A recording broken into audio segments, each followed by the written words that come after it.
Good evening, everybody. You're watching LA Live News Tonight. I'm Marla Tejas. Thanks very much for joining us. I'm Phil Schuman, and we continue to track the storms with Team Goes checking out the aftermath. But we begin tonight with meteorologist Markina Brown with when the next wave of rain moves in. Markina.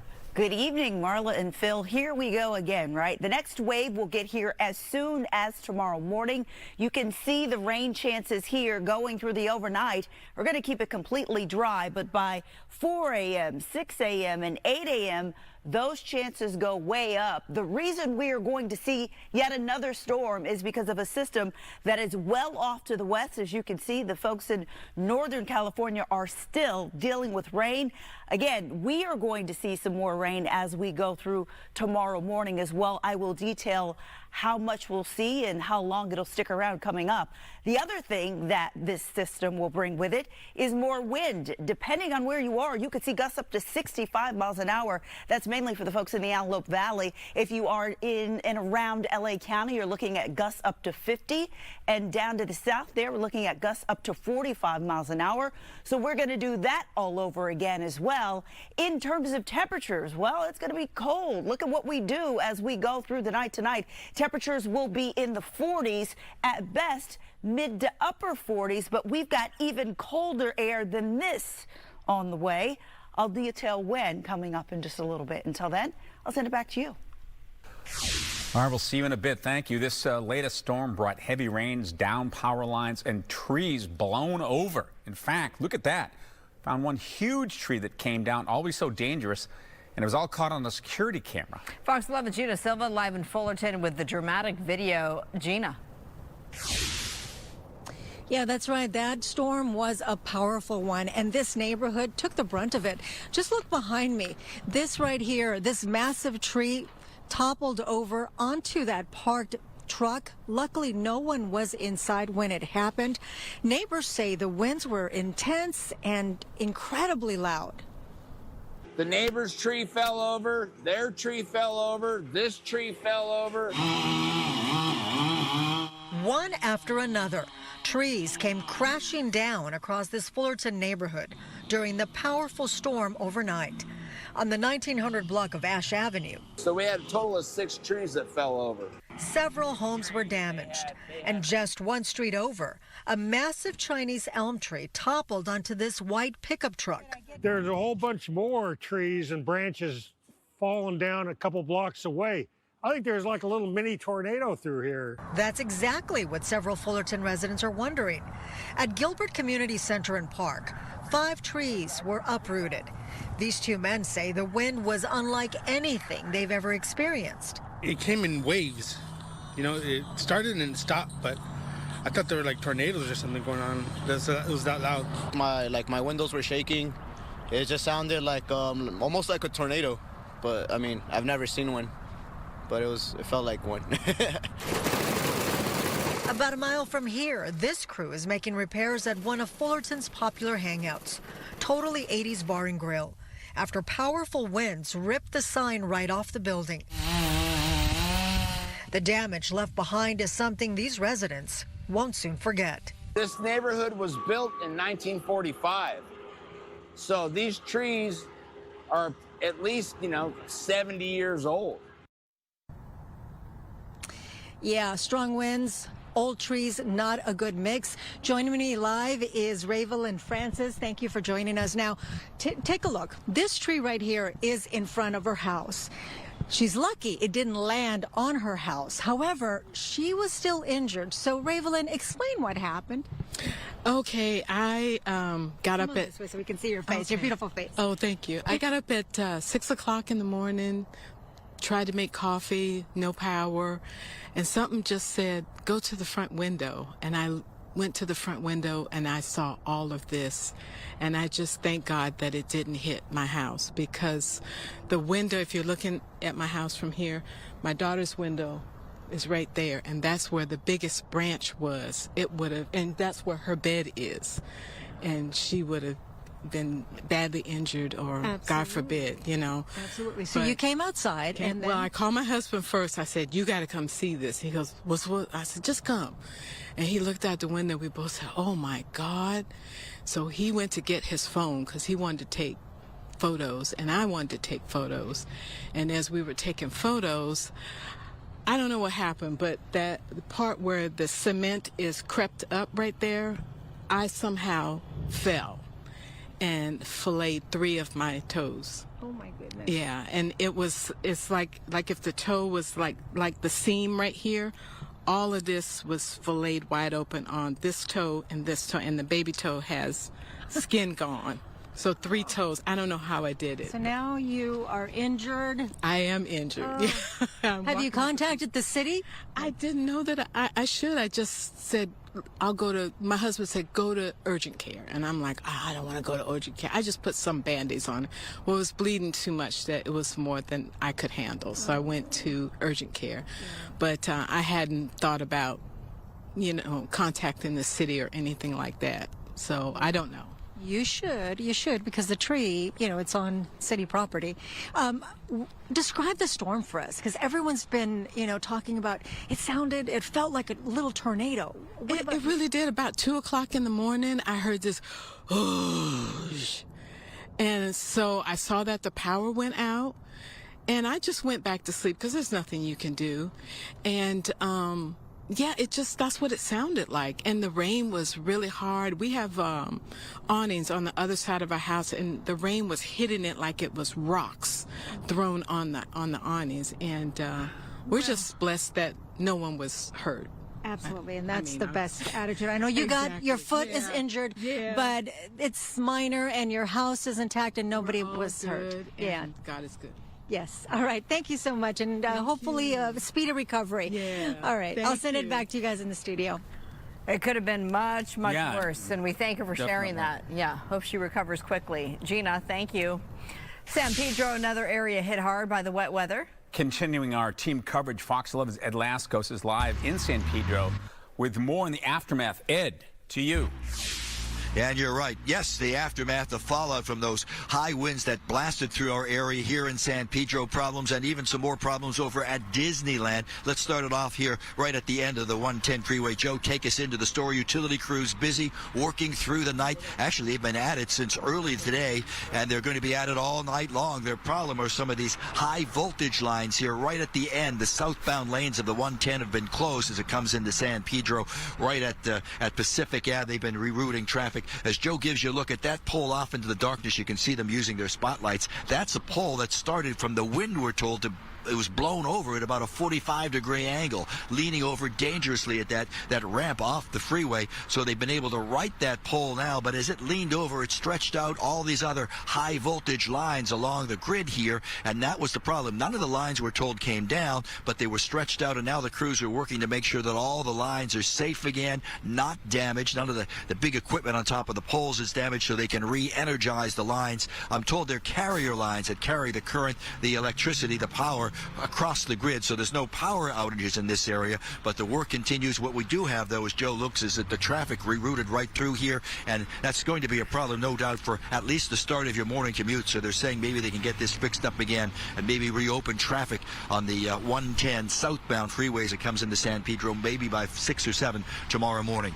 So problems here, and then we talked about problems over at Disneyland. So to that video we go. Cell phone video shows what came crashing down, a tree at the park at the patio of the Plaza Inn just about midnight last night. Some of the park goers say it was really windy there. The tree blows over. There was a couple from Nevada, Las Vegas area sitting at a table there getting ready to take a picture when all of a sudden that tree came crashing down. They were there as part of the Sweethearts Night, the after dark event at the park, and the last thing they expected was to hear a tree crack and then fall right down on LaWanda Joseph, her husband Mark, right next to her, and he helped out. Listen to what they had a scary time at the park. As soon as we had put our stuff down and sat down, the tree snapped and fell. He heard the tree snap. I didn't hear it snap. I just felt it and then screamed, and he came and got me up off the ground and got the tree off of me, and the cast members were like right there. They ran in. It was really crazy. It was really unsurreal. Like, it was just like, what the heck is going on? So, but the main thing is just, I'm glad that she's okay. I'm glad that I'm okay. How scary is that, hon? They're glad they were telling us that there were no children in the area at the time. And incredibly, as the tree comes down, it was really the top part, the branches, that hit LaWanda, hit her on the back and the backside of her head. Only minor injuries, some scrapes, bumps. They said they're a bit sore today, the day after. As you know, the adrenaline helped them last night, but today they say they could feel it. As far as this work, it continues. The heavy equipment moves in. They got their work cut out for them. They're hoping, though, maybe they're saying 6 o'clock tomorrow morning, 7, they can reopen traffic here. But at least for the start of the morning commute, it looks a little dicey here. As you know, Phil and Marla, the 110 here heading into the ports down here in San Pedro, always very busy. So when you shut down a lot of the southbound lanes leading into Gaffey, Summerlin, the crossover here really creates a bit of a traffic nightmare in this area. Yeah, the last thing that drivers want to have to contend with, but it's sort of par for the course at this point, I guess, Ed. Yeah. It's just incredible. Yeah, unfortunately, with this area, you're right. The damage that we've seen, that fortunately, no, we haven't really seen any serious injuries. I mean, that couple we talked about, where Gina was, where Ed is. Right. Just lucky. All right, Ed. Thank you. More heavy snow is headed for our mountain communities. Good news for skiers, not so great if you're trying to deal with it all. San Bernardino County is already dealing with storm damage, and Fox 11's Nick Garcia reports from Running Springs, where a huge tree crashed right into a house. I literally walk out our bedroom door and I look, and there's a tree branch sitting in the middle of our stairwell. Tuesday, a quiet night's sleep interrupted by Mother Nature.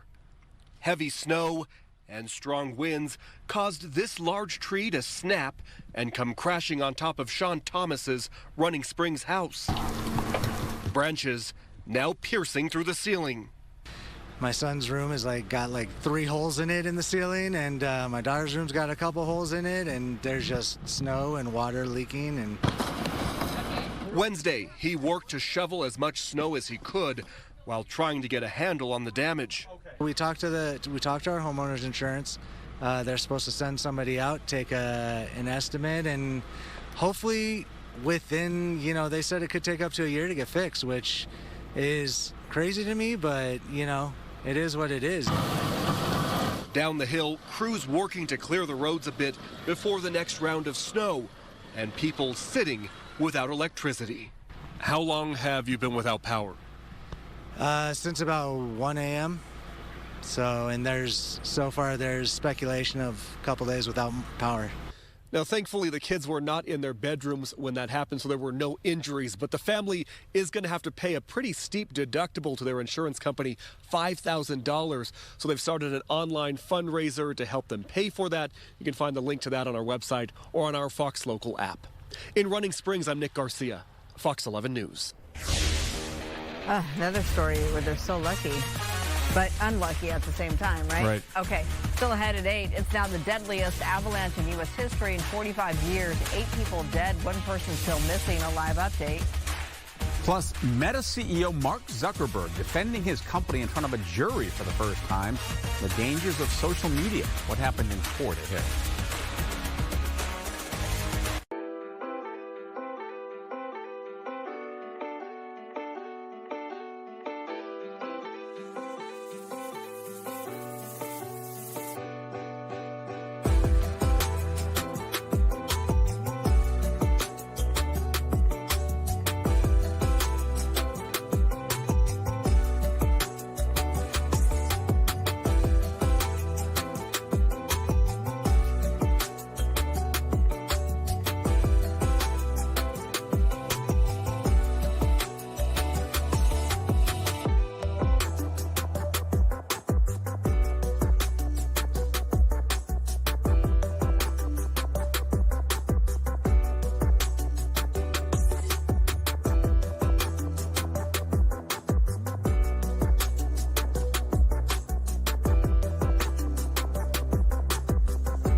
Well, there he is. Facebook founder Mark Zuckerberg grilled in Superior Court here in LA earlier today. He testified about the claim that his company designed its social media platforms to be intentionally addictive and the impacts on young people's mental health.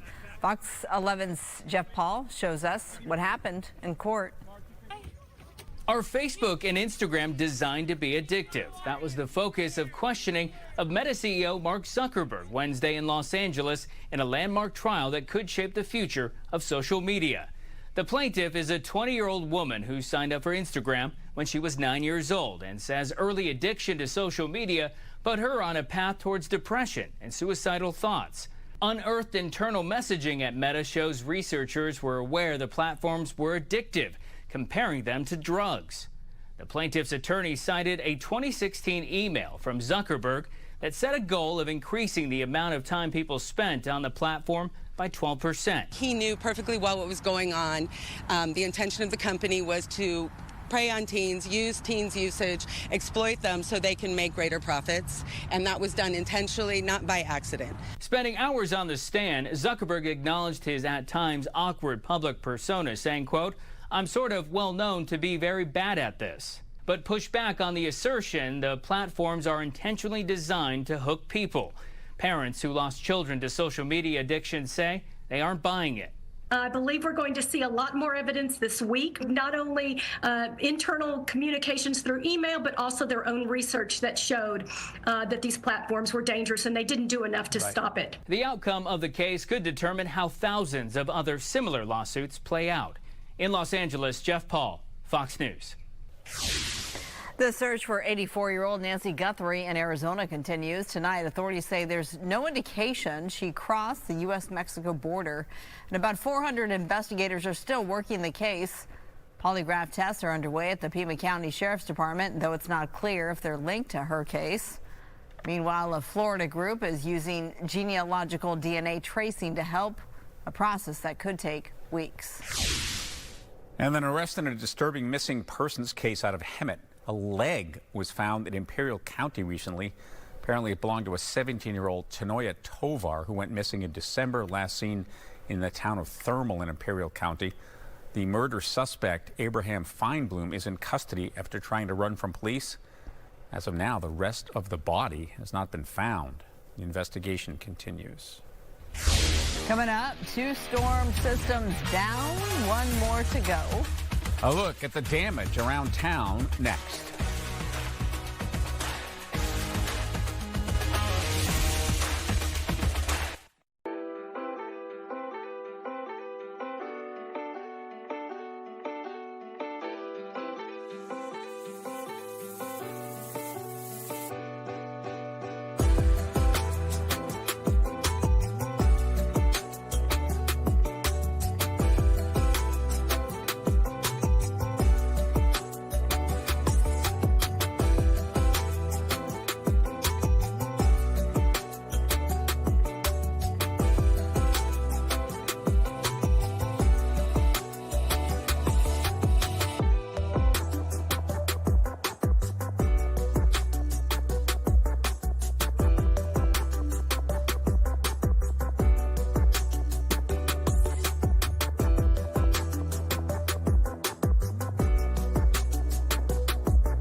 Weather is sponsored by My Home Sold.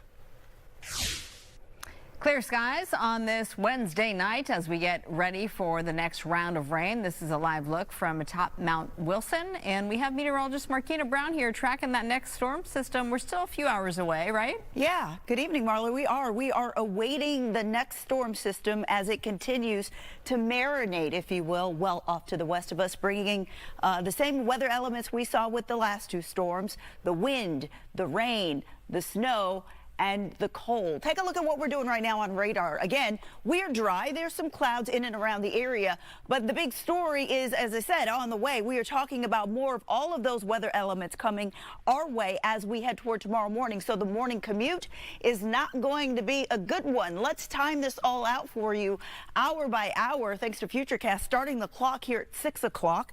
You can see that it starts to come our way. Just some isolated showers is what we'll see at that time.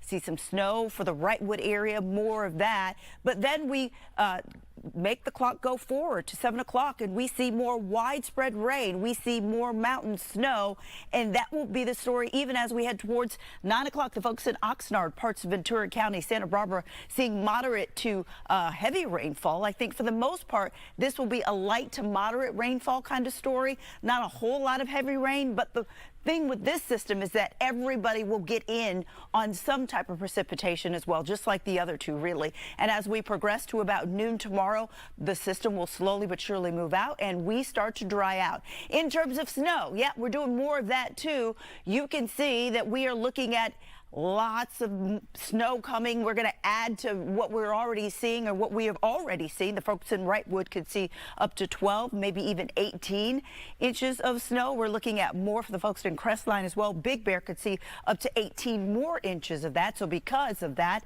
we're looking at a winter storm warning that is in effect as we go through Friday morning for virtually the same areas we've been looking at for the last couple of days. And then we're talking about wind. Let's see how that's going to kind of relate to the storm. As the storm moves through, the winds are going to increase. We're looking at gusts up to about 30 miles an hour for the folks in Santa Monica as we head toward even 3 o'clock when the bulk of the storm moves through. So as the storm moves through, we're going to get the rain.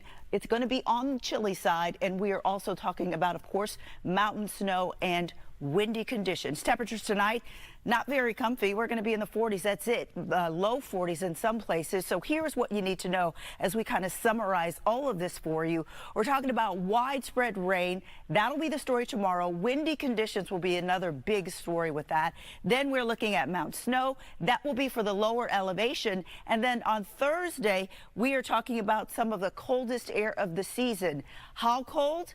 Take a look at these numbers. Right at freezing for the folks in Palmdale, 36 for Pasadena, and the folks in Ontario will bottom out tomorrow night at 39 degrees. That is some of the coldest stuff we've seen. Stick around. We'll take a look at the 7-day forecast and talk more about what you should expect as we get into your Thursday coming up in just a little bit. Until then, I'll send it back to you. I'm cold just thinking about it. Figure out if the heater works. Yeah. Still ahead here, a new deposition in the Epstein investigation. Billionaire Victoria's Secret founder Les Wexner recently named a co-conspirator. What he had to say. Plus, death on the ski slopes and Avalanche in Lake Tahoe. A live update on the victims and what happened next.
live across SoCal. This is LA Live News Tonight on Fox 11 Plus.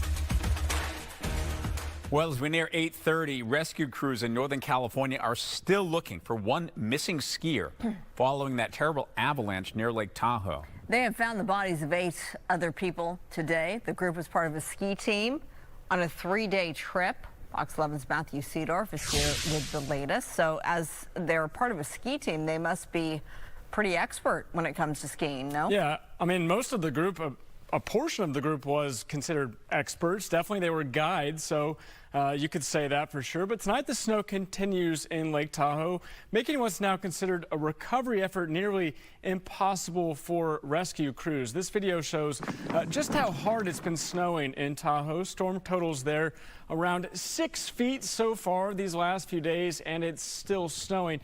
Now, this avalanche happened around noon Tuesday. 4 guides and 11 skiers were returning from that 3-day backcountry trip near Castle Peak during what's described as a blizzard. At some point during that trek, a massive avalanche around the size of a football field buried much of the group. The 6 survivors huddled together for 5 hours trying to stay warm until those rescue crews arrived.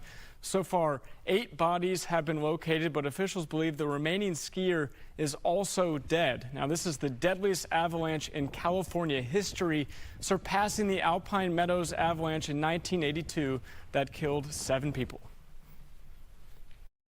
These guides, they have their routes, they do their research, but sometimes with the elements, with the snowfall, with the temperatures, with the wind-blown area, it's not always the same. And I'm sure they were definitely prepared for it. And like I said, sometimes Mother Nature just has something else in store. Those 8 bodies remain near where the avalanche happened. Crews say it's too dangerous right now to recover them or search for that 9th victim.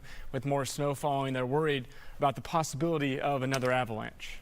Now, the group that put on these tours, they're out with a statement, right, as well? Not that you should know the statement, but but the point being is that are they taking responsibility, or is this just sort of part of, they're cooperating, you could say, with the investigation. They're not exactly saying that this is their fault or saying anything like that, but they're acknowledging that something went wrong and that they're cooperating with law enforcement. I mean, there's always a risk, right, on these types of ski trips? Yeah, I mean, you have to imagine. What does backcountry mean compared to going down a trail? So it's unmarked, nothing's groomed, and obviously this is taking place during a blizzard. So a lot of people are questioning the decision-making from this guide group to have this take place during a blizzard when you've already been warning of the possibility of an avalanche, and this area is prone to have avalanches, unfortunately. How close were they to getting back to base?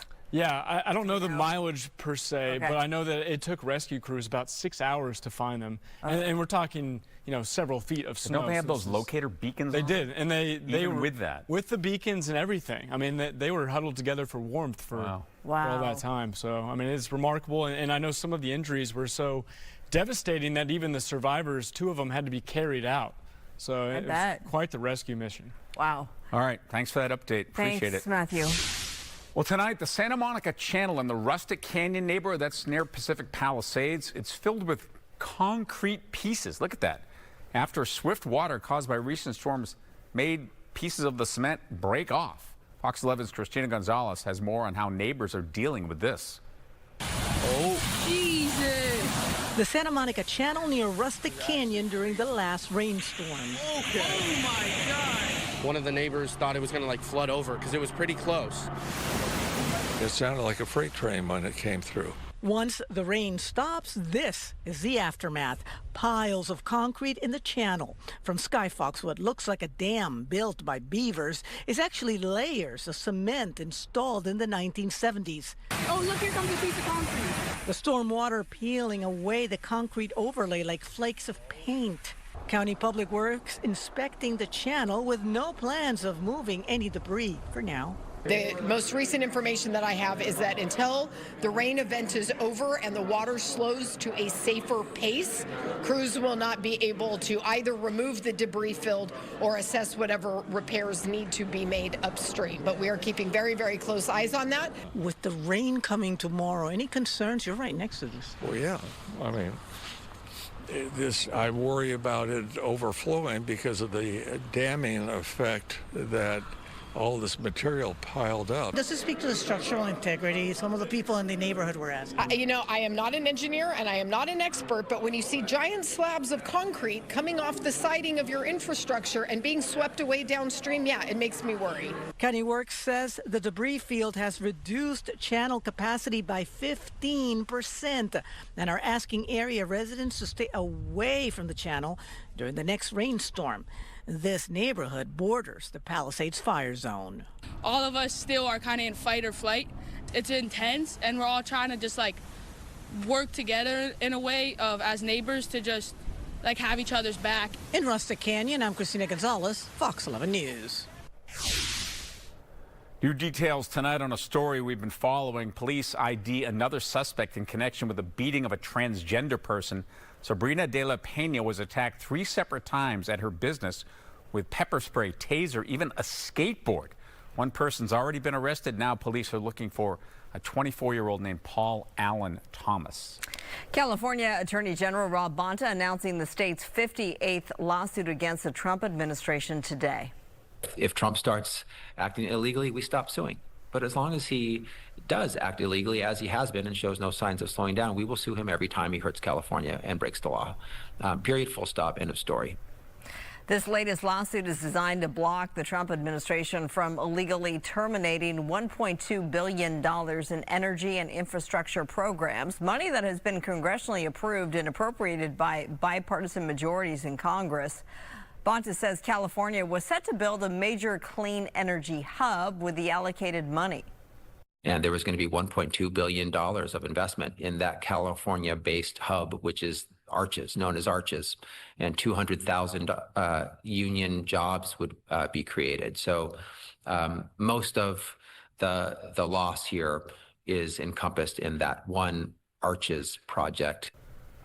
Bonta making today's lawsuit announcement with Colorado's Attorney General. That's him right there next to him. The suit filed with a coalition of attorneys general, in fact, from several blue states. Developing news tonight, members of the House Oversight Committee are in Ohio questioning the founder of Victoria's Secret in the Epstein investigation. Epstein handled the finances of the 88-year-old billionaire. His name's Les Wexner. He was never charged, but named a co-conspirator in a recently unveiled document. Fox 11's Caroline Shively explains. Democrats on the House Oversight Committee deposed this 88-year-old billionaire on Wednesday, looking into Les Wexner's ties to sex offender Jeffrey Epstein.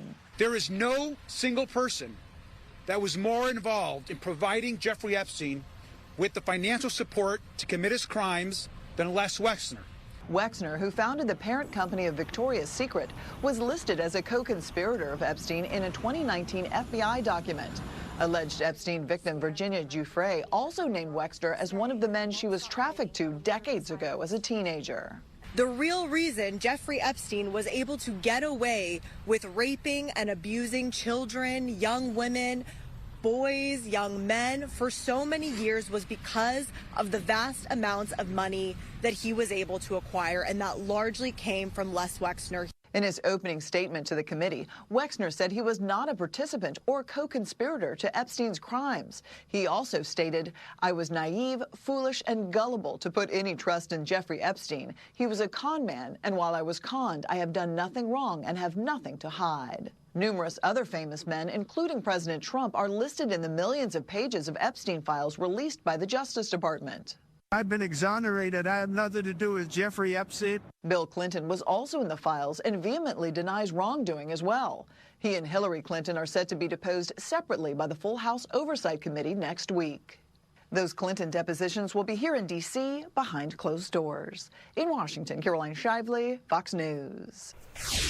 The Los Angeles Unified School District Board votes to cut almost 660 jobs, citing a looming budget crisis. Unions strongly oppose the cuts, arguing they harm essential services and question the district's financial management.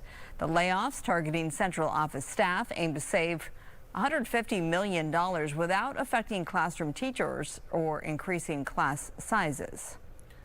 Today is Ash Wednesday in the Catholic faith. Mount Olive Lutheran Church in Santa Monica providing ashes to the faithful. they receive a cross-shaped smudge of ashes on your forehead, marking the start of Lent. Coming up at 9, our Laura Diaz will introduce us to a man taking the written wishes of children straight to the Pope. All right, the Dodgers continuing spring training as they ramp up to Cactus League play, which actually begins on Saturday. Our Kyle Kraska has more on the two-time defending champs from Camelback Ranch in Arizona. Well, day 2 of full squad workouts now complete here at Camelback Ranch. And one of the hot topics today was Mookie Betts. And at the age of 33, can he return to all-star form offensively? Last season was one of Mookie's worst of his entire 12-year career. Batted just .258 in the regular season, and it got even worse in the postseason. But his manager, Dave Roberts, quick to point out today that back in March in Tokyo, Mookie developed a stomach virus that caused him to lose 15 to 20 pounds, and he was also learning a new position at shortstop, in which he became very, very good, a finalist for the Gold Glove Award. And when asked if Dave thought that Mookie could return to form at the plate, he said resoundingly yes. When you're trying to play a new position, you're consumed by that, understandably so. Which I think he now has a handle on it. When you're playing catch-up out of the gate with your health, that's hard too. So I think that right now he had a full off season. He's in a great spot. So I think now he can just kind of focus on maintaining, building up, and helping the Dodgers win in 2026. So he just seems much more relaxed. Than he has in the last couple of years, which is going to be fun to see. And to add that, I recall last year right here at Camelback Ranch, Mookie told me that he was going to prove a lot of people wrong, going to prove the doubters wrong that thought he couldn't play shortstop, and boy, did he ever. So if Mookie thinks he can bounce back offensively, there's no doubt in my mind that he will certainly do that. I'm Kyle Kraska here at Camelback Ranch. Back to you in the studio. Looking good, Kyle. Yeah, your assessment. March 26th, by the way, home opener. If you're planning ahead. I feel like it just never ended. We were just there celebrating. Yeah, it's all good for in Dodger land. It's amazing. Yep, for sure. All right, coming up, we're checking in with meteorologist Martina Brown. Dodgers fan? A little bit. Put you on the spot. No, it's much. Just about this much. Okay. I am a fan of drier weather, which we saw today, Marla, but not going to see tomorrow. I'll detail that for you and let you know how much you'll see in your neighborhood. That's coming up.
All right, we're back. Coming up on 8:45. What's tonight? Wednesday?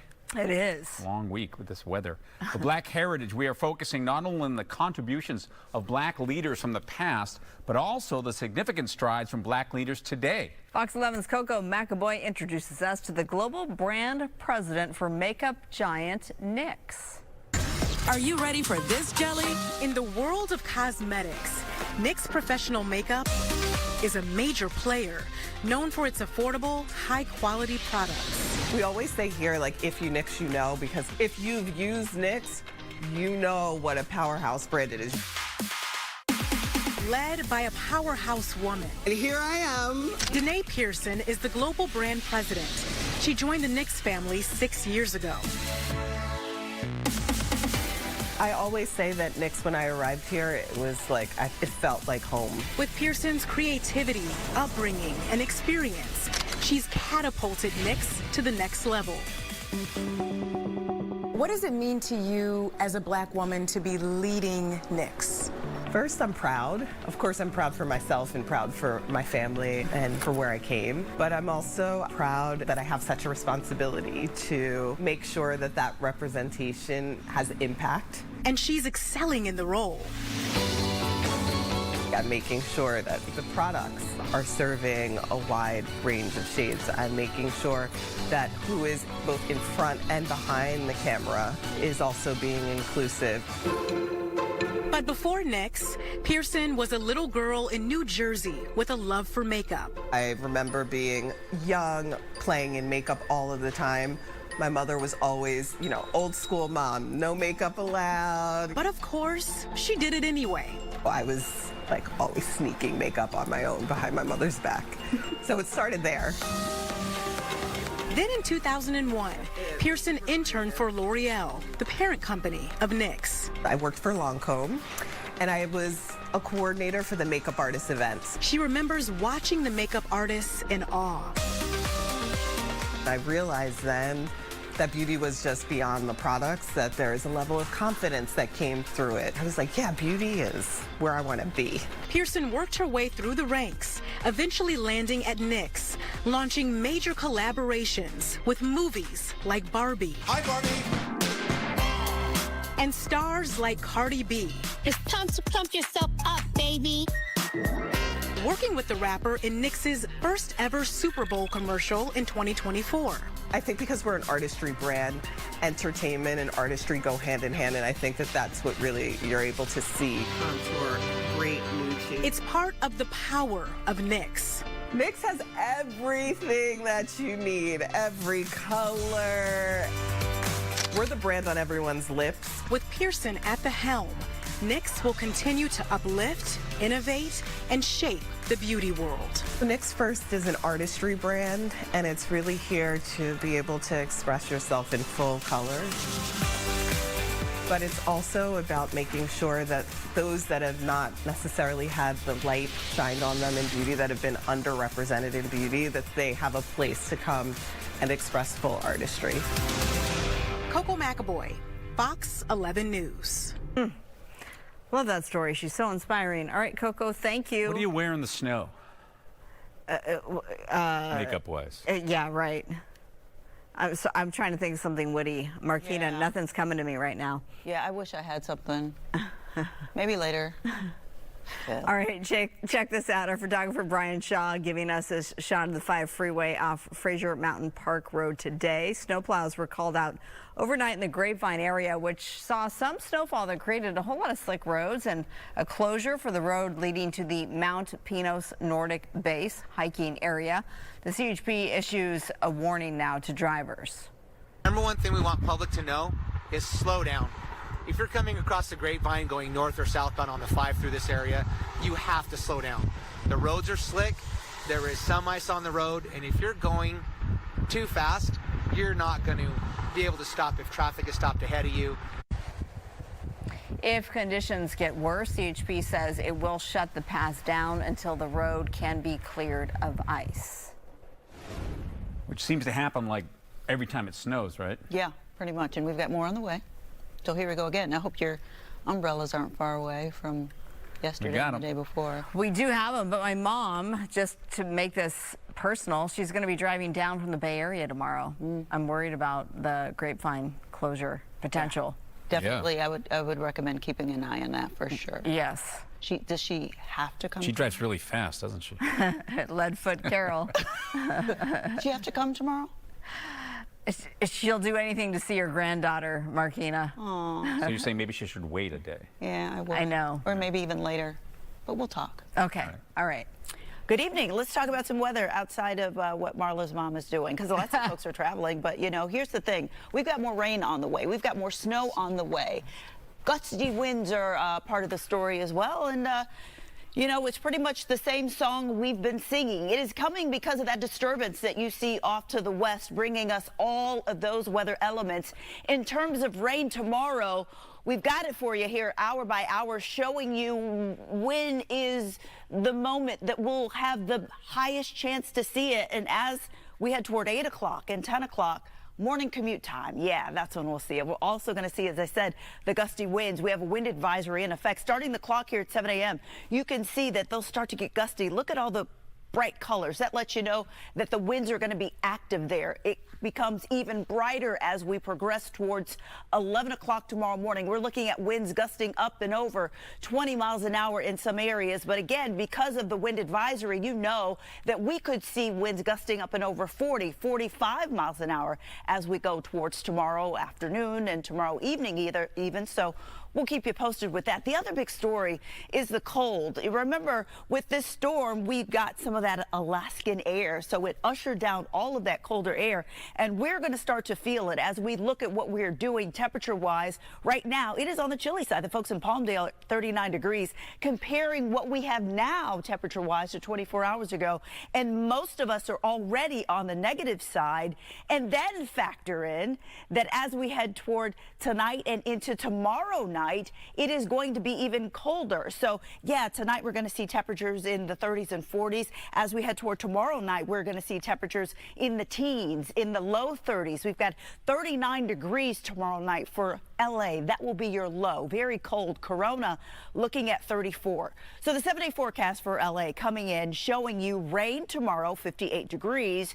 Then as we get into Friday, Saturday, and Sunday, what a rebound. We're talking temperatures in the 70s. Now, this is good travel weather. Sunny, dry, no rain. That is what we're going to hold on to until we head towards the middle of next week. So again, more rain for your Thursday, and then we will stay dry at least for the kind of foreseeable future. Guys, back to you. All right. Thank you so much, Markina. Well, we have a lot more news ahead at 8. But first, here's a preview of what's coming up at 9. It seems demonstrators like this one didn't work. California's new regulations will now ban blackjack from card rooms. Those against the ban say thousands of jobs and millions in local tax revenue are at risk. Getting choked up over Hasselhoff, apparently. Plus, a Baywatch reboot brings out scores of hopefuls who want to don that red swimming suit. Ahead at 9.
Well, it was the New York Police Department to the rescue when the symbol of America needed some help. Check it out. Body camera footage shows officers at the Hudson River yesterday to help a bald eagle stranded on a sheet of ice. The bird literally crying out in distress. We're told it was bleeding.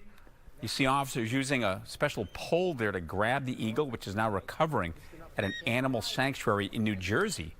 Bald eagles were nearly once extinct in New York, but are becoming more common, especially in the Hudson Valley. Look at that shot. That's a great picture. It's such a great picture. You see the little bloody, though, eye. Wonder if he knows Shadow and Jackie. Hey, you know what? It's probably a small circle in which they fly. Probably knows the two. And R.I.P. to Sandy Steers. I know, you know, that's that so lovely sad. lady. You remember her? She was on so much. Passed away last week. Yeah, that's No, too bad. All right, don't go anywhere just yet. Nope. LA Live News Tonight continues at 9 right after the break. Stay with us.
Live across SoCal, this is LA Live News Tonight on Fox 11 Plus. Now at 9, slammed by storms. California is under siege from wild weather. We'll tell you what happened at Disneyland when the winds kicked in. Plus, tragedy in the Sierra Nevadas. 8 skiers dead after California's deadliest avalanche near Lake Tahoe, with the 9th skier still missing tonight. And we're live from the coast to the inland valleys. Meteorologist Martina Brown with a preview of what's on the horizon. Yeah, we've got lots going on, lots more, I should say. We are looking at rain, snow, and even windy conditions. I'll have the latest coming up. I'm Laura Diaz on this Ash Wednesday, covering services here at a Catholic church off of Pico. Hear what believers had to say. That story coming up. All right, Laura, thank you. Good evening, everybody. You're watching LA Live News Tonight. I'm Marla Diaz. California is facing a relentless series of storms, bringing heavy rain, snow, and strong winds. Flooding, debris flows, and power outages are widespread. We do have team coverage tonight. We have reporters Matthew Seedorf, Gina Silva, and Ed Lascos. They're all standing by, but we kick things off with meteorologist Marquina Brown. And Marquina, when can we expect this next round of rain? Very good question, especially since we really haven't had a lot of time to dry out from the last one, right, Marla? We are looking at more rain coming our way as soon as tomorrow morning. It is because of a system that is well off to the west. This disturbance that you see here doesn't look like much, but it is going to muster up enough energy to give us not only the rain, but also we are talking about more snow, more gusty wind, and colder temperatures. As I map it out for you and show you when you should expect the rain, or at least the best chance for it, that comes right during your morning commute hours. We're looking at 8 through 10. It could start as early as 6 and 7 o'clock, depending on where you are. We will detail all of that for you coming up. We will dry out as we go through some of the day on Thursday, so it won't be a complete washout. The other story are the temperatures. This is what we're going to do tonight for lows, but we've got even colder numbers on the way. I'll detail that as well coming up in just a little bit. Until then, Marla, back to you. Marquina, thank you. 8 skiers are dead after California's deadliest avalanche near Lake Tahoe. The group was returning from Frog Lake backcountry huts when the avalanche struck, spanning the length of a football field. Authorities say a 9th skier is still missing and presumed dead. We will have much more in a live report from Fox 11's Matthew Seedorf later in the broadcast. Back here at home, San Pedro, just one of the areas hit hard by the recent wet weather. Continuing our team coverage tonight, Fox 11's Ed Lascos. He's live there with more on the aftermath of the storms. Ed. Marla, it's really the fallout from those high winds that blasted through our area last night, and here it is 24 hours later. We're still dealing with the damage, the cleanup. Joe, take us right into the story, and good news here. See that power pole, that huge power pole down there? It is right up now, and the utility crews, the good news is they just cleared here about 5 minutes ago, reopening Gaffey, reopening the southbound lanes of the 110 freeways that comes down here into San Pedro and the ports, as it was closed, that freeway, for most of the day, really, and right through your evening commute. What a traffic mess. But that pole that they've repaired was actually blown over, nearly blown over, a 45-degree angle, stretching out the high voltage lines on top. So the crews have been here. They've been working on those lines, making sure that they're not damaged, and now they're going to re-energize them. They've cleared the area. That's the good news. No power outages as all of this, as those lines carry the voltage, the current through the grid, the electricity through the grid. But you have a problem here, and then we're talking about, of all places, Disneyland hit by those high winds. To that video we go, talking about and looking at a tree, a large tree that's blown over by those winds just before midnight in the middle of the park. This is over at the patio of Plaza Inn. The park is open at that time for an after dark event on Valentine's Day to celebrate that, and a lot of couples were there. And there was one couple from Las Vegas. They were sitting at one of the benches under that tree when all of a sudden the wind was blowing. They heard a crack, and that tree came crashing down. Listen. As soon as we had put our stuff down and sat down, the tree snapped and fell. He heard the tree snap. I didn't hear it snap. I just felt it and then screamed, and he came and got me up off the ground and got the tree off of me, and the cast members were like right there. They ran in. It was really crazy. It was really unsurreal. Like, it was just like, what the heck is going on? You know, so, but the main thing is just I'm glad that she's okay. I'm glad that I'm okay. Now live, he says how crazy, surreal, and it really, really sounds like it was. Most of the tree was really the branches from the top part of the tree came down, hit her, LaWanda Joseph, on her back of her neck and on her backside, and she's scratched up, bruised, but no serious injuries. And Marla, that is incredible when you think about it. They were also saying, thank goodness there were no other couples in that patio area when that tree let loose. Certainly not any children around, but they were saying really the winds were blowing pretty strong last night. Not so much much the rain, but those winds very strong right through the park itself. Does Disneyland have any liability in this? Good question. We'll have to check on that. I have no idea. They've been out with a statement confirming it for us that it did happen. Crew members were there, cast members were there, and also LaWanda was telling us that it was right around the corner from where their first aid station was, so they were quick on the spot, but again, not seriously hurt. Well, that is really good news. All right, Ed, thank you. This latest storm brought heavy rains, down power lines, and trees blown over. In fact, we found one very big tree that came down, always so dangerous, and it was all caught on, as you can see. Some security camera. Fox 11's Gina Silva is in Fullerton with that dramatic video. It was a powerful storm, and this neighborhood took the brunt of it. Let me move out of the way so you can see the destruction. This massive tree came down on top of a parked truck. Neighbors say the winds were intense and incredibly loud. The neighbor's tree fell over, their tree fell over, this tree fell over. One after another, trees came crashing down across this Fullerton neighborhood during the powerful storm overnight. On the 1900 block of Ash Avenue, So we had a total of 6 trees that fell over. several homes were damaged. And just one street over, a massive Chinese elm tree toppled onto this white pickup truck. There's a whole bunch more trees and branches falling down a couple blocks away. I think there's like a little mini tornado through here. That's exactly what several Fullerton residents are wondering. At Gilbert Community Center and Park, 5 trees were uprooted. These two men say the wind was unlike anything they've ever experienced. It came in waves. You know, it started and stopped, but I thought there were like tornadoes or something going on. It was that loud. My windows were shaking. It just sounded like almost like a tornado. But I mean, I've never seen one. But it felt like one. About a mile from here, this crew is making repairs at one of Fullerton's popular hangouts, Totally 80s Bar and Grill, after powerful winds ripped the sign right off the building. The damage left behind is something these residents won't soon forget. This neighborhood was built in 1945. So these trees are at least, 70 years old. As you've seen, a lot of damage here tonight, and even though some people are wondering if it was a small tornado, it's still too early. There is no official confirmation. So bottom line, old trees, strong winds, not a good mix. Reporting from Fullerton, I'm Gina Silva, Fox 11 News.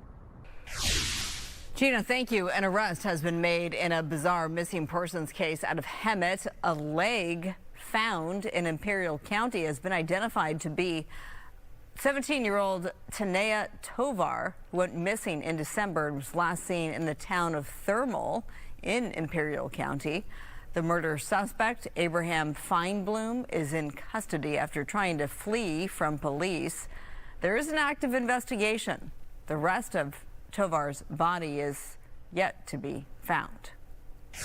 2 suspects have been arrested in connection with a deadly robbery at the Westfield Culver City Mall. This was breaking news Friday night. Police say 25-year-old Angel Torres, a robbery suspect, was shot and killed during a gunfight Friday night in the mall's parking lot. Another suspect, 27-year-old Kajan Griggs, was arrested on several charges, including murder. A second suspect, 28-year-old Kelsey Ann Tablet, faces conspiracy charges. Well, Christians are observing Ash Wednesday, marking the 40 days of Lent for Western Christians. It's a time for repentance, fasting, and prayer. Let's go live to Fox 11's Laura Diaz at St. Thomas the Apostle Church in Pico Union, where people have special prayers this year. Laura. Yes, Marla. Mass just started to let out a short time ago. You can see that some people are still inside. There was a 5 p.m. Mass, which we were able to go inside and get video, and then the 8 o'clock Mass that ended just a short time ago. But as you mentioned, as you were leading into me, this is a very sacred time for Christians around the world, but in particular, Catholics celebrate it because it is a time of reflection, a time of being able to look inside of yourself and see how you can lead a better life. The 40 days, of course, leading up to the very happy day of Easter.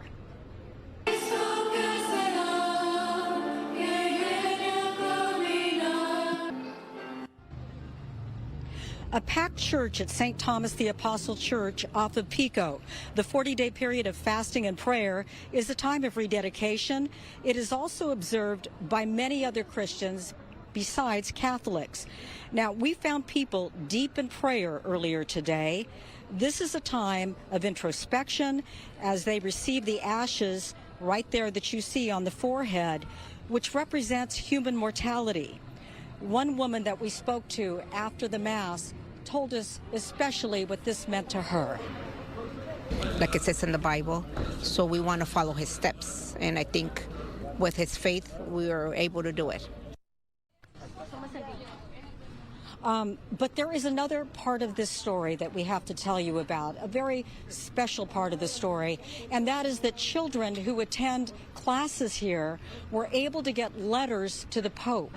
And it's a very special aspect, I believe, where the children wrote these letters themselves. You're going to see a picture that they made some kind of a sign that says, "We love you, Pope Leo. Please pray for us." So he was able to read specifically what they want in their prayers. And what you should know about this parish, it's a heavily immigrant population here. So many of them had the same prayer. And I'll tell you more about what that prayer was on Good Night LA. I'm Laura Diaz reporting live off of Pico, sending it back to the studio. Marla? What a special assignment, Laura. Do we know how these particular children were picked? Well, you know, the priest here, who is really charismatic, and you'll hear from him at 10 o'clock, he has a friend who has become very friendly with the Pope. He knew him before those days. And so once Pope Leo became our Pope, he's been able to have a friendship with him. And so he is friends with the parish priest here. He got to go, and once the parish priest found out that he was making the trip to Rome, he said to the children, "If you write letters, I'll take them and I'll make sure that they're delivered." So it's a really special connection, and the children are so sweet and very generous in what they asked for. They weren't asking for toys or, you know, something like that, clothing. They asked for something much more specific and heartfelt, and I'll have that for you at 10 o'clock. Oh, we look forward to that. Great. All right, Laura, thank you so much.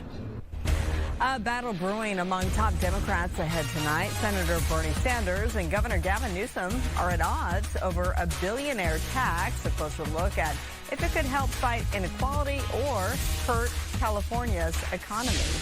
And are social media platforms designed to keep you hooked? Mark Zuckerberg takes a stand in a high-stakes trial, and explosive internal emails from Meta are revealed. Plus, IKEA is headed to Culver City. We'll tell you what shoppers can expect.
Developing news, Facebook founder Mark Zuckerberg was grilled in Superior Court earlier today in LA. He testified about the claim his company designed its social media platforms to be intentionally addictive and the impacts on young people's mental health. Fox 11's Jeff Paul shows us what happened in court. Are Facebook and Instagram designed to be addictive? That was the focus of questioning of Meta CEO Mark Zuckerberg Wednesday in Los Angeles in a landmark trial that could shape the future of social media. The plaintiff is a 20-year-old woman who signed up for Instagram when she was 9 years old and says early addiction to social media put her on a path towards depression and suicidal thoughts. Unearthed internal messaging at Meta shows researchers were aware the platforms were addictive, comparing them to drugs. The plaintiff's attorney cited a 2016 email from Zuckerberg that set a goal of increasing the amount of time people spent on the platform by 12%. He knew perfectly well what was going on. The intention of the company was to prey on teens, use teens' usage, exploit them so they can make greater profits. And that was done intentionally, not by accident. Spending hours on the stand, Zuckerberg acknowledged his at times awkward public persona, saying, quote, "I'm sort of well known to be very bad at this," but pushed back on the assertion the platforms are intentionally designed to hook people. Parents who lost children to social media addiction say they aren't buying it. I believe we're going to see a lot more evidence this week, not only internal communications through email, but also their own research that showed that these platforms were dangerous and they didn't do enough to stop it. The outcome of the case could determine how thousands of other similar lawsuits play out. In Los Angeles, Jeff Paul, Fox News. Well, this trial is raising concerns about harmful content on platforms like Meta. Earlier tonight, I spoke to Imran Ahmad with the Center for Countering Digital Hate. He gave us some insight as to why Meta is not settling in this case. If they are shown to be liable for the harm that they cause to kids, the floodgates will open. And the truth is that for too many years, for 30 years now, US law has actually prohibited normal negligence claims being brought against these platforms. This is an innovation. This lawsuit is actually incredibly clever because it's using product design law. Ahmed went on to say if Zuckerberg loses, Meta could face billions of dollars in damages from more plaintiffs. Both Snapchat and TikTok settled the case with plaintiffs before jury selection. Weather is sponsored by American Career College. Live look from atop Mount Wilson, looking down on the San Fernando Valley. All is quiet now, but get ready for another round of rain. Let's check in with our meteorologist, Markina Brown. Hi there. Hey there. Good evening, Marla. We're watching another storm. It's a fast-moving one. We could see pretty much the same things we've seen, right? Rain, wind, snow, gusty winds, and maybe even an isolated storm or two. So let's get right to radar and show you what's going on. This is our futurecast. This is going to time out what could happen for us hour by hour. As you can see, I'm starting the clock at 6 a.m. just in time for your morning commute, where we start to see some isolated showers here or there. But then as we head towards 7 o'clock and 8 o'clock, the showers become not only more widespread, but also they look heavier. We're also going to throw in that chance for some mountain snow as well. So that is what we're going to be looking for as we head towards tomorrow morning, with this system making its way through. By 10 a.m., still dealing with some moderate rainfall in places like Palmdale before it all slowly but surely starts to move out. We get some clearing skies, some dry skies for the rest of the day, and then we will get several days to dry out before at least the next system makes its way towards us. As we take a look at what you will see snowfall wise, we're looking at a lot. Wrightwood could see an additional 18 inches of snow, and then the folks in Big Bear just south of there, look at that bullseye, up to 18 for them as well. So because of that, we've got a winter storm warning in effect through Friday morning. The other side of the story is the colder air. We're already going to be feeling it tonight with lows doing this. We've got 41 degrees for the folks for lows overnight in San Bernardino, 39 in Corona. If you are in Woodland Hills, you're looking at 38 degrees. Good evening. If you are in Long Beach, your low tonight will be 46. So here's the story. We're looking at widespread rain and wind. Those will be the main stories for tomorrow. More mountain snow that will fall at lower elevations because of that colder air. And speaking of colder air, some of the coldest of the season will be here as we head towards Thursday night. How low will we go? Well, you're looking at it right here. We're doing 35 degrees on Thursday night for the Santa Clarita Valley, 36 for Woodland Hills. Oh, just below freezing there for the folks in Victorville and Ontario, looking at 39 degrees. Stick around. We'll take a look at your 7-day forecast coming up, and we will track more of what you should expect as we get into another storm system tomorrow coming up in just a little bit. Until then, Marla, back to you. All right, Markina, thank you. New at 9, IKEA is expanding in Culver City. The company announcing plans to open a larger store by 2026. This new location will replace the current one and feature more space, products, and services. IKEA says the expansion aims to improve the shopping experience and meet growing customer demand. Construction is set to begin soon, with the current store remaining open until the new one is ready. Blackjack is officially off the table. Coming up, details on the big changes coming to California's card rooms.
A proposed billionaire tax is sparking a heated political fight in California's already high-stakes landscape. Vermont Democratic Socialist Senator Bernie Sanders rallied support tonight at the Wiltern in Koreatown for a 5% tax on the net worth of assets valued at over $1 billion. The goal is to fund health services for low-income Californians.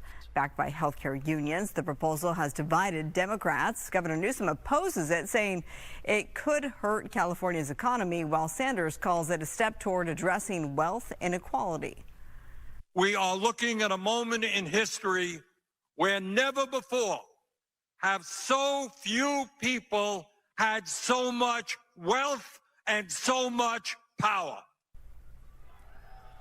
The proposed billionaire tax is intended at offsetting federal health care cuts. Supporters say it could protect coverage for millions, while opponents argue it might cost jobs and hurt state revenue. Over 870,000 signatures are needed to get it on November's ballot. Developing tonight, newly released data shows Canadian tourism to California dropped 18% in 2025. And in Palm Springs, it's hitting the local economy hard. Many Canadians are boycotting travel to the U.S. or shortening their stays. They cite disdain for President Trump's policies and rhetoric toward Canada. Palm Springs businesses, which rely on Canadian snowbirds during winter, say they're feeling the pinch. New at 9, California is banning blackjack in card rooms starting in April. It's closing a loophole that allowed non-tribal venues to offer casino-style games. The move looks to uphold tribal gaming rights, but could cost thousands of jobs and millions in tax revenue, especially in LA County cities reliant on gambling income. Card room operators plan legal challenges, calling the rules devastating. All right, still ahead, a tragic end to the search for skiers caught in a monster avalanche. Plus, day 2 of spring training is heating up in Phoenix, and the Dodgers are making big moves in their quest for a three-peat. We'll take you there.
Live across SoCal, this is LA Live News Tonight on Fox 11 Plus. Here tonight, rescue crews in Northern California, they're still looking for one missing skier following an avalanche near Lake Tahoe. They have found the bodies of 8 other people that happened today. The group was part of a ski team on a 3-day trip. Fox 11's Matthew Seedorf, he's here with the latest on this one. And this avalanche was monstrous. Yeah, about the size of a football field. And really, this is just devastating. And tonight, the snow continues falling in Lake Tahoe. Many people are now calling a recovery mission, and it's impossible for crews as that snow is falling pretty hard tonight. But this video shows just how hard it's been snowing in Tahoe. Storm totals there around 6 feet so far these last few days, and it's still snowing. Now, this avalanche happened around noon Tuesday. 4 guides and 11 skiers were returning from that 3-day backcountry trip near Castle Peak during a blizzard. And at some point during that trek, a massive avalanche around the size of a football field buried much of the group. The 6 survivors huddled together for 5 hours trying to stay warm until rescue crews finally reached them. So far, 8 bodies have been located, but officials believe the remaining skier is also dead. Now, this is the deadliest avalanche in California history, surpassing the Alpine Meadows avalanche in 1982 that killed 7 people. These guides, they have their routes, they do their research, but sometimes with the elements, with the snowfall, with the temperatures, with the wind-blown area, it's not always the same. And I'm sure they were definitely prepared for it. And like I said, sometimes Mother Nature just has something else in store. Those 8 bodies remain near where that avalanche took place. Crews say it's too dangerous right now to recover them or search for that 9th victim with more snow falling. They're worried about another avalanche. Yeah, so he makes the point that probably knew that the conditions were going to be bad, but how do you really plan for an avalanche? Yeah, I mean, these are experts. I mean, 4 of them were guides, and on their Instagram page, they're showing what they do to prep and look for avalanches. Now, just 2 days before this took place, they posted that this storm was coming, and they were kind of testing the snow. You can see the different layers in the snowpack and warning of this possibility. So these people knew what they were doing, arguably. Right. And still, this happened. And their identities have not been released yet. In other words, we don't know where they're from, ages, so etc. far, we're hearing that it might have been a women's ski club, but we're not sure from where or any affiliation so far. All right, more to come. Thank you, Matthew. Thanks. Good to have you in studio, by the way. Well, more heavy snow is headed for our mountain communities. Meantime, San Bernardino County is already dealing with storm damage. Fox 11's Nick Garcia reports from Running Springs, where a large tree crashed into a home. I literally walk out our bedroom door and I look, and there's a tree branch sitting in the middle of our stairwell. Tuesday, a quiet night's sleep interrupted by Mother Nature. Heavy snow and strong winds caused this large tree to snap and come crashing on top of Sean Thomas's Running Springs house. Branches now piercing through the ceiling.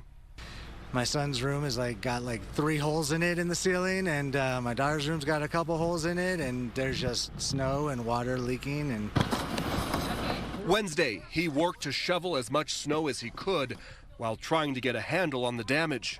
We talked to our homeowners insurance. They're supposed to send somebody out, take an estimate, and hopefully within, they said it could take up to a year to get fixed, which is crazy to me, but it is what it is.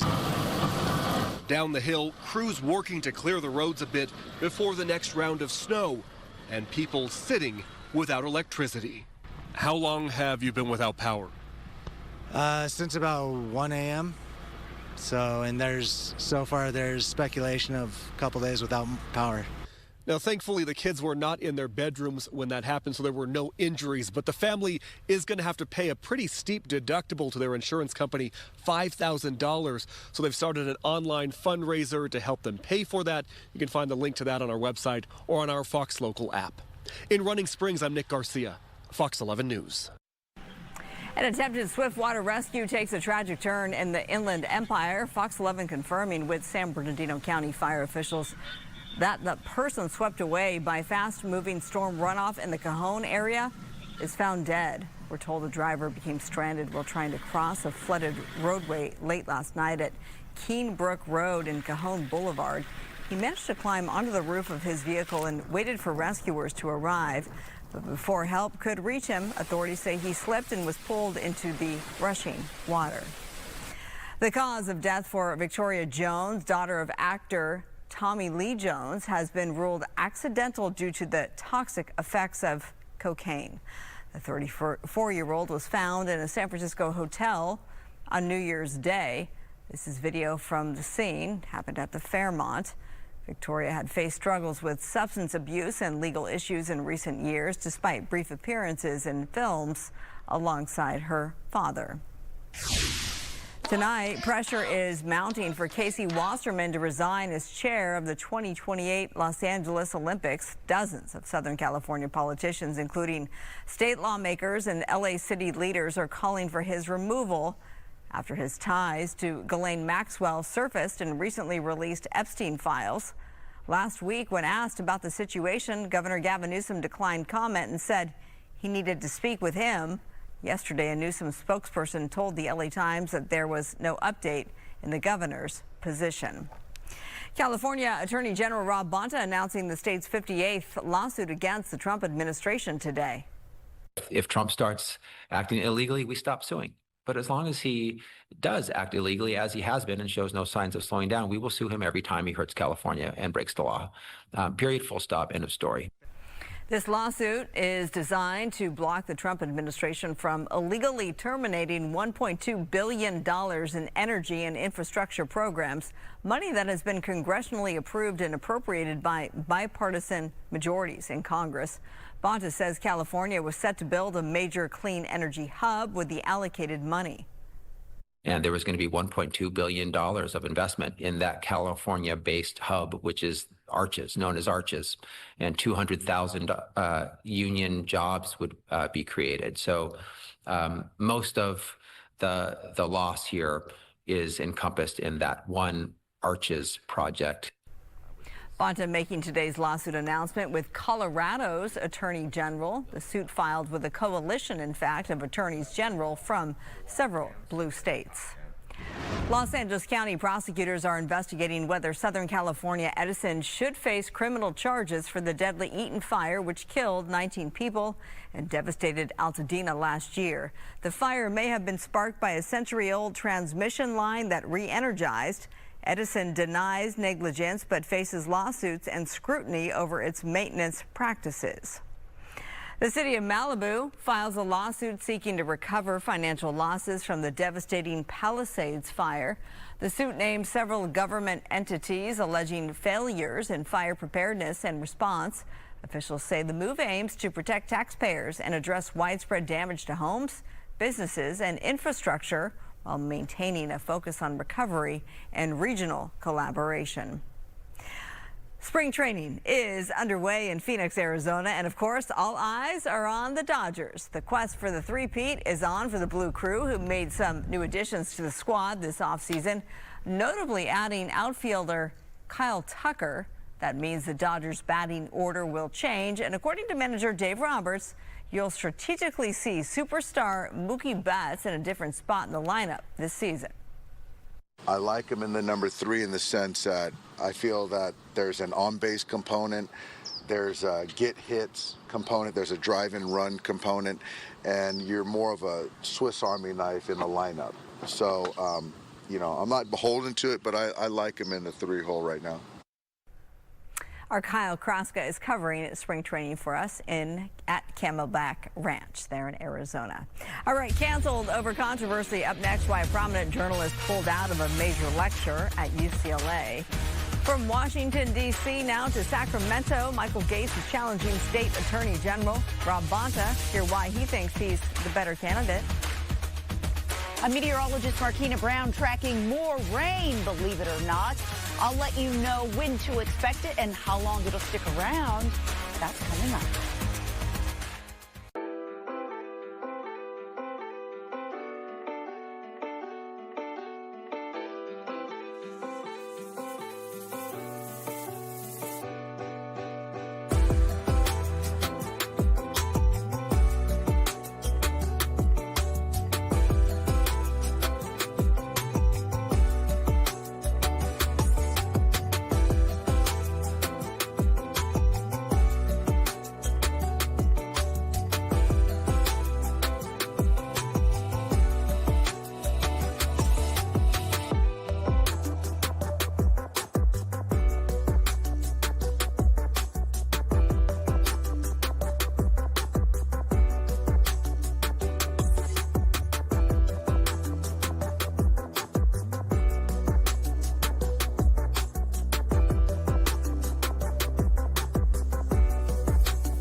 Well, Stephen Colbert is firing back at parent company CBS over his recent interview with Democratic Senate candidate James Tallarico.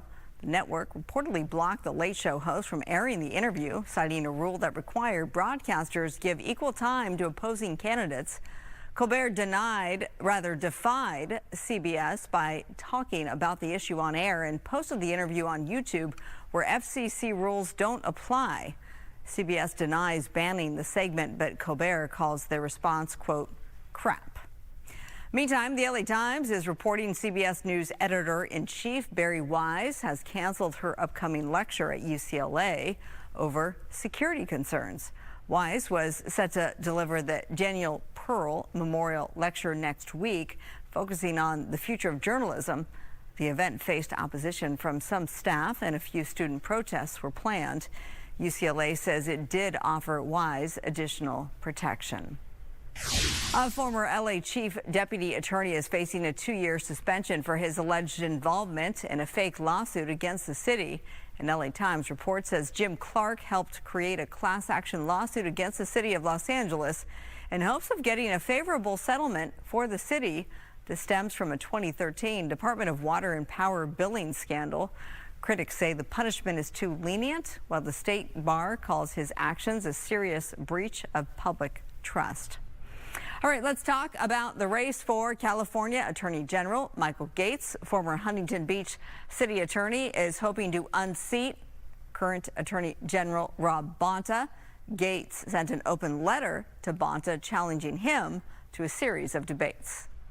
Good to have you. Thank you. We'll get to your open letter to AG Bonta, but first let me get reaction to this latest poll showing Hilton, who you've been campaigning with, out front by a few percentage points. Yeah, we've been on the campaign trail together. He's been doing a fantastic job campaigning. He's raised a large sum of money, and if you count the dollars compared to the other candidates, he's way ahead, if that's a poll. I'm not surprised by this poll. So what do you think's resonating with voters in this very royal blue state? Well, most of the issues that concern everyday Californians are the kitchen table issues, like high crime rates, high gas prices, taxes, homeless. A lot of issues are out of control, basically. And our leadership in Sacramento is very out of touch. They're tone deaf. As you know, Bonta's going around taking early victory laps about more lawsuits filed against the Trump administration. But these kitchen table issues are the things that bother everyday Californians. And so he's out there campaigning against Trump and fighting Trump. But people in California are struggling, they're suffering. And Steve Hilton and myself, we have solutions for these everyday problems. Lowering homelessness is something I did in Huntington Beach when I was city attorney. We reduced it by over 60%. I can do that on day one when I'm attorney general. Lowering crime, I did that in Huntington Beach by double digits by being tough on crime as the city attorney there. I plan to do that when I'm attorney general. These are things that are easy to do. They're easy home runs, so to speak. And Bonta is completely ignoring these issues. Well, you drafted a letter, 2 pages. We have a look at that. Basically, what's your takeaway here? So I'm basically putting Bonta on notice that I expect a series of debates, public debates, in front of the public in public forums, because he has a lot to answer for. As I mentioned, the high crime rates, that's because of neglect. I mean, basically, if he was tough on crime and he worked with the district attorneys across the state of California and they were also tough on crime, we could reduce crime practically overnight. But he doesn't want to do that. And what's sad is the hardest hit communities are the communities most in need. These are the economically depressed or those with that struggle to have good education systems. And yet those are the ones, the Latino communities especially, hardest hit by crime, and he's completely ignoring it. That's why I want to have those debates, these debates, in those communities so that the public can see what he has to say when he has to answer for his record. Today's February 18th. You sent this February 12th. You haven't heard back. We put out a request for comment from him yesterday. Hadn't heard back from him. Meanwhile, today he was out front with the Attorney General of Colorado. He announced the 58th lawsuit against the Trump administration. Basically over, this one was over clean energy funds that were allocated by Congress already that Trump is freezing. He was very out front in his take on all the lawsuits he's filed. Here's what he says the benefit of doing so is. We've been extremely successful in standing up for and defending the separation of powers, Congress's co-equal branch of government authority. And we have been able to protect our current count at this moment is $200 billion with a B, dollars worth of funding that Trump has tried to improperly withhold by exactly. All right, so he says he saved the state $200 billion. That seems like a good thing. Would you fight for the funding that is allocated for Californians if you are Attorney General? Well, absolutely, on the one hand, but on the other hand, he's exaggerating. They don't have victories. Filing a lawsuit like he has done a series of lawsuits is not victory. That's just filing a lawsuit. So it remains to be seen what the courts are going to do with Attorney General Bonta's lawsuits. But where are the investigations that should be issuing from his office to find the lost $250 billion of hard-earned taxpayer money, California taxpayer money, lost by Sacramento through waste, fraud, and abuse? Not a single investigation has been announced by his office. He's been in for 5 years, and the lost money to waste, fraud, and abuse has ballooned to $250 billion. That's over $6,000 per person in the state of California. He just announced an investigation into the response to the wildfires from last year. Why did it take Attorney General Bonta a year to investigate, to announce an investigation? That should have been done within weeks or months of the fires. That should have been done in 2025. Here it is, 2026, and he's now announcing it. Why? Because now he's running for re-election and he's got a serious challenger. All right, Michael Gates, we'll see if he takes on your challenge in your request for some debates. Thanks to Michael Gates for joining me at 6 o'clock. In the meantime, let's check in with our meteorologist, Marquina Brown, for a look at the next storm. It's on its way. It is on its way, Marla. We are singing that same song again, where we're talking about storms and rain and mountain snow and gusty winds. This system is coming our way from the north and west, and again, bringing us the mountain snow. Let's talk about that element first, because we have this winter storm warning in effect here for the LA, parts of the Ventura County Mountains, parts of San Gabriel Mountains. We are looking at some places seeing up to 18 inches more of additional snowfall.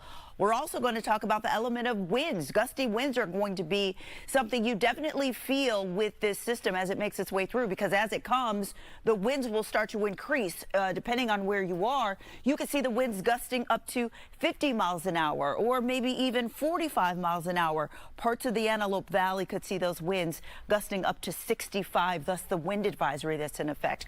So here's what you need to know. As we look ahead to tomorrow, this particular storm system will be widespread, meaning most, if not all of us, will at least see some rain. It will be windy, mountain snow, lower elevation because of that colder push of air.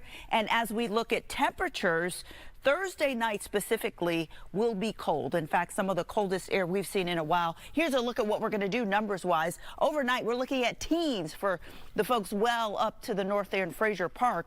But Woodland Hills is going to be chilly too at 36. 41 will be the overnight low tomorrow night for the folks in Santa Monica. LA looking at 39 degrees. So as we go through a series of our 7-day forecasts here, it is not all about the rain and it is not all about the snow and certainly not about the gusty winds, because things start to improve. We start to warm up, get some sunshine around here. Tomorrow, though, we're doing 58 degrees in LA and Orange County. As we get into Saturday, we're looking at 60s, 70s as we get into Sunday and Monday, so really nice. A good improvement here, and it looks like for at least the foreseeable future, we will keep it dry. The coasts are looking pretty chilly tomorrow, a little wet at 58 degrees, right? But then we start to see temperatures slowly but surely rise into the upper 60s and lower 70s by the end of the weekend and the beginning of next work week. For the valleys and the Inland Empire, same story, 50s for you. It is going to be cold during the overnight, Thursday into Friday, but then the numbers start to rebound nicely with lots of sunshine coming into the forecast and temperatures topping out in the low and eventually mid 70s. That is a look at what we're doing weather-wise. We'll send a break and we'll be right back.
Well, happening now, new tonight. Look at this. We're just getting video in from Newport Beach where there's a beached whale.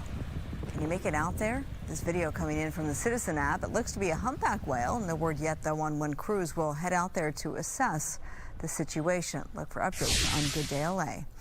Hilary Duff is making waves with her first global tour in nearly 20 years. Due to overwhelming demand, she's added a second show in multiple cities, including here in LA. Tickets go on sale Friday, February 20th. Fans are also buzzing about her new album, Luck or Something, dropping the same day. Hilary Duff hits the Kia Forum on July 8th and 9th. The LA Phil announces the 2026 Hollywood Bowl summer season with performances at the world-renowned amphitheater in the Hollywood Hills from June to September of next year. Love this venue. The Hollywood Bowl 2026 season marks the LA Phil's 104th season at the storied venue. Some of the highlights include July 4th fireworks spectacular with the Beach Boys and special guest John Stamos. And on August 22nd, the Foo Fighters with the LA Phil. If you haven't been, I highly recommend it. The only issue can be parking, but it's still worth it. Love that. Okay, that does it for us. LA Live News Tonight is over on this Wednesday night, but our 10 p.m. newscast is minutes away on Fox 11. Phil Schumann, we'll see you then. Good night.